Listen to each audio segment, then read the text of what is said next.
Hey, you got your creature feature in my disaster film. This kind of film isn't exactly new, but the blatant silly naming of it is. Even larger productions like Snakes on a Plane can't resist the joy involved by having a movie with such a blunt title. While Sharknado is without a doubt the most famous, a year before that one made its debut came the wonderfully cheesy Arachnoquake. Arachnoquake's a 2012 sci-fi horror film from director Griff first. The movie opens in Louisiana. Cletus and other Cletus are talking about an earthquake that happened last night. What you mean it wasn't no earthquake last night? Ground was shaking like my old lady say you like. Man, I'm not saying the earth didn't shake. I'm just saying there's nothing geological about it. I feel like this should have subtitles. The boss shows up to tell them something broke into the hen house and killed a few of the chickens. He gives third Cletus a shotgun to go kill whatever it is. Just be careful and don't point that at anything walking on two legs, you hear? So of course he's immediately going to point it at someone. He finds a giant CGI pit, and then this happens. Step on it! Step on it! It chases him to the edge of the pit, and not for nothing, but if you just walk over this way, you'll be fine. Or you could just fall in and let the spider eat you. Hi, I'm here to audition for Arachnoquake. Sure, what's your name? Bug Hall. You're hired. Lovable scamp Paul is ditching his one-night stand. Aren't you forgetting something? You look like an angel laying there. How does one forget their underpants? Thanks for hitting me in the face with my dirty boxers. Don't look at the camera. Don't look at the camera. They both looked at the camera. He's walking around after a one-night stand in the middle of a hot afternoon with no underpants. He's going to have to peel his junk off of his leg like a fruit roll-up. Paul's late to his job working for his dad, Neelix? Apparently he lost a boat last night, which cost them a huge tour group. Since Paul lost the boat, Roy demoted him to bus tours, and his sister, Petra, is taking over the boat tours. Over in town, Justin is doing this. Take a picture, it'll last longer. I just did. That's disgusting. Coach Charlie is there to drop off the bus for his other coach so she can take the girls back home and he can go on a tour of New Orleans with his family. He goes to get Barb, but she's all messed up. Oh no, she spent the night with Tommy Lee, didn't she? With Barb out of commission, Charlie takes the girls on the bus, while Justin, Caitlin, and Annabelle go to find the tour bus. Paul's waiting for the tourists to show up. For someone recovering from an all-night bender, his eyes are noticeably not bloodshot. The Blackwell family is there, along with Glenn and his wife Tina, and my personal favorite character, Gramps. Can I just call you Gramps? Got my cane up your keister. The bus tour is underway. While driving along, they discuss things like booze and peas. What is with you and those peas? It's protein. Justin, eat them! Open your mouth, Justin! Annabelle, Open your cut it mouth! out! It's like I swallowed the sun. And Paul almost drives into a crater. Hey, a voodoo shop. Can we stop, please? Young lady, like I said before, this tram don't... Stop! Out of the hole, some spiders come crawling out. Annabelle catches one because... Doesn't have any eyes. It doesn't have eyes. And what are these things? Paul, you got some CGI on you. Okay, Paul, don't fall in the hole that's not really there.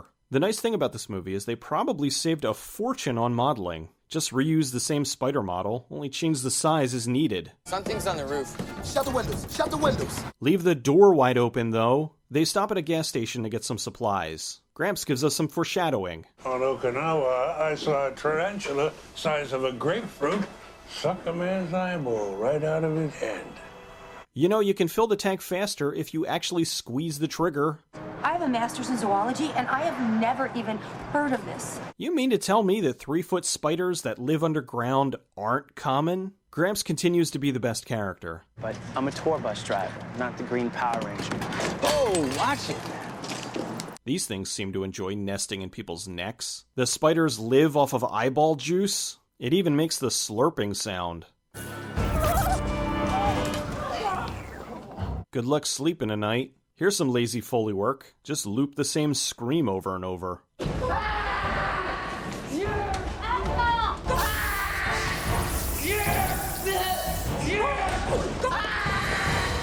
Will somebody just step on the thing? Thank you.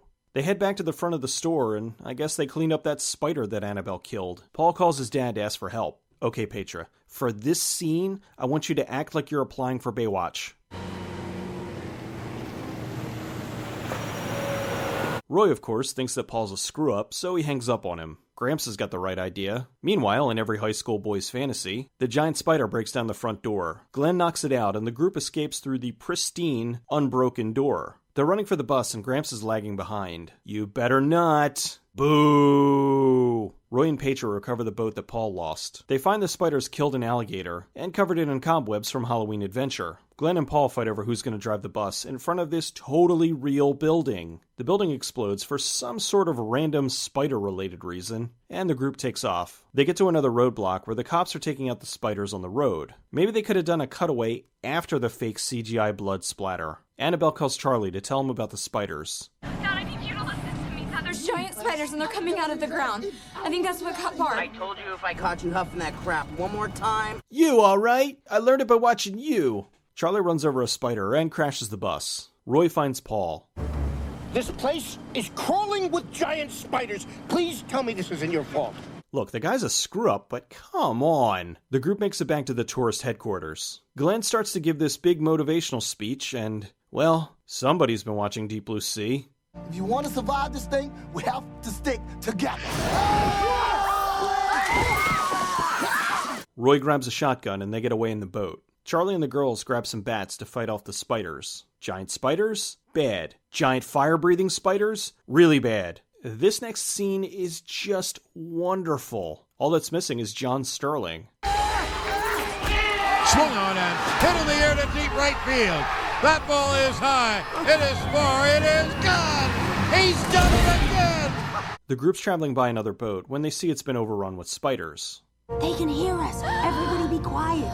Everybody be quiet, except for the really loud boat noise. Tina freaks out and hits the gas on the boat, making Petra fall overboard. They can walk on water? Tina causes the boat to crash, and wow. She lands right next to a spider's nest, and they drag her underground. One of the spiders torches Roy, but he gets saved by an alligator. Back at the school bus, the spiders are building a cocoon. The military shows up just in the nick of time and clears them out. Hey look, practical effects. Uh-oh. Somebody let Edward Furlong go off script. Now that is how you make jambalaya! Yeah! What? Trekking through the woods, the group runs into the Cletuses and Jean, who seems to be channeling John Voight from Anaconda. The name is Jean-Jacques. This is my bayou. I don't like outsiders. I don't care how many legs you got. They seem to be pretty well armed for egg farmers. The groups join up and head into the woods. They just lowered their risk of being killed by spiders, but increased their risk of accidentally being shot. The group heads back to Jean's farm. I mean, these things have to have a weakness, right? Something we can use to get past. Weaknesses? Bullets? Fire? A giant rolled up newspaper? The military takes the girls to a safe zone, while Charlie goes with the other team to try and save his family. They set up a pit trap to try to capture one of the spiders. Fatality. They bring in the spider so Caitlin can dissect it. More practical effects. See how much better this looks? They find the gas bladder, which is how they can breathe fire. They come to the conclusion that the spiders have been living underground and were disturbed and brought to the surface by fracking. Ooh, topical. The spiders attack the farm. Cletus 1 gets set on fire, and Cletus 2 trips and falls into the spider trap. Somehow the group got split up. Paul, Roy, and Petra in one group, and Jean, Annabelle, Justin, and Caitlin in the other. Caitlin gets snatched and Annabelle goes after her. Roy gets some of his brain eaten and Paul saves him. Oh no, he's dead! Even though he's still breathing. I'm not dead yet. Jean and Justin go to the safe zone while Paul goes to rescue Petra. He follows Annabelle into the spider's lair. He locates Petra, who of course is not dead or impregnated with baby spiders. They then find Annabelle and Caitlin. Caitlin points out that the giant spider is the queen spider. Hold on. Since when do arachnids work in a hive mind? You know what? If I'm cool with giant spiders that live underground, that impregnate living tissue with their offspring, feed off of eyeball juice, and breathe fire, sure, they can also operate on a hive mind. The queen chases them back to the boat. I'm having flashbacks to Escape from Bug Island. If they could get the boat free, why didn't they do that to begin with? Back in stock footage city with random CGI smoke, Justin's reunited with his dad. Charlie goes from being happy to see his son to disgusted pretty quick. Where's Annabelle? She went after them. I couldn't stop her. Say again, Zulu 6?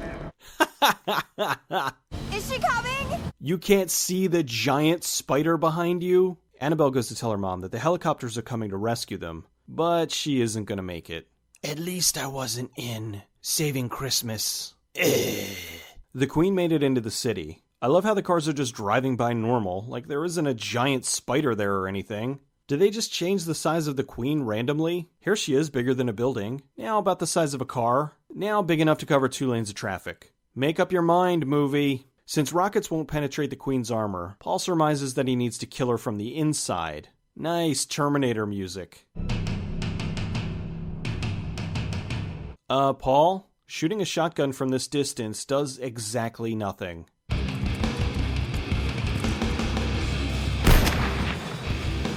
The Queen starts building a nest. This suit was a bad idea. Paul gets the Queen to snatch him up. That's my brother! I want to see him die a horrible death! Paul gets inside the Queen and sets a charge in her gas bladder. She then farts him out, and he blows her up.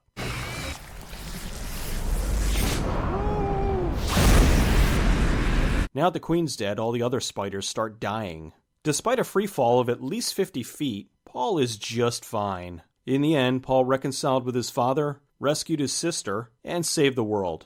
And he did it all without wearing underpants. The movie was filmed in 17 days, mostly in Baton Rouge, Louisiana, for about $250,000. The studio, Active Entertainment, has been making low-budget direct-to-video movies since the mid-90s. A lot of their movies were picked up for syndication by Sci-Fi, like Mosquito and Ghost Shark. Knowing that Sci-Fi would want the film for their summer movie marathons, the studio put a rush on the post-production, and it premiered on the channel roughly 6 months after the filming was complete. The movie was directed by Griff First, the son of famous actor Stephen First. For such a small production, they actually had a decent cast of recognizable actors. Edward Furlong from Terminator 2, Tracy Gold from Growing Pains, and Ethan Phillips from Star Trek Voyager. Bug Hall had a run on CSI and recently was in Revolution. In his first movie, he was Alfalfa in the remake of The Little Rascals. This was Sky Moore's first movie. He's done a lot of movies since, most notably Two Step, which premiered at South by Southwest and won the Grand Jury Award at the New Hampshire Film Festival. The cast did most of their own stunts, some green screen work, as well as some things a little more dangerous. Ned Yusuf was actually set on fire while wearing a flame-retardant suit, for example. Since the majority of the spiders were CGI, the effects team would mark their location with green tape or balls. They would then explain what the spiders were doing, and the actors would then act accordingly. Since they were working on a tight budget, they tried to get everything in 1 or 2 takes. Some scenes ended up being dropped because they were taking too long, which is why the film occasionally feels disjointed. Despite all this, the cast and crew had fun. They knew what they were making, and they made the best of it. You don't watch a movie like Arachnoquake expecting Shakespeare. You expect this. And the movie delivers. The few practical effects were a nice touch, and while I goofed on the spiders, they still looked more believable than some of those other spider movies on Sci-Fi. Yes, this movie is silly. Yes, it has some questionable CGI. Yes, it borrows from a bunch of other movies. It doesn't diminish the fun, though. While Edward Furlong seems confused most of the movie, the rest of the cast does a good job of playing it serious, even if what's going on around them is ridiculous. For all the disaster meets creature films, this is genuinely one of the best. I know you might not think too much of that, but just keep in mind, this exists.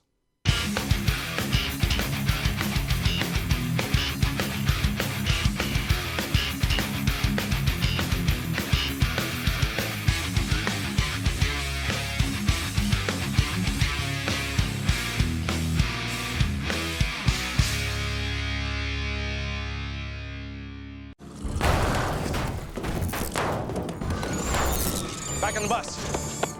Go, get on the bus. Come on. Please tell me that was a coconut.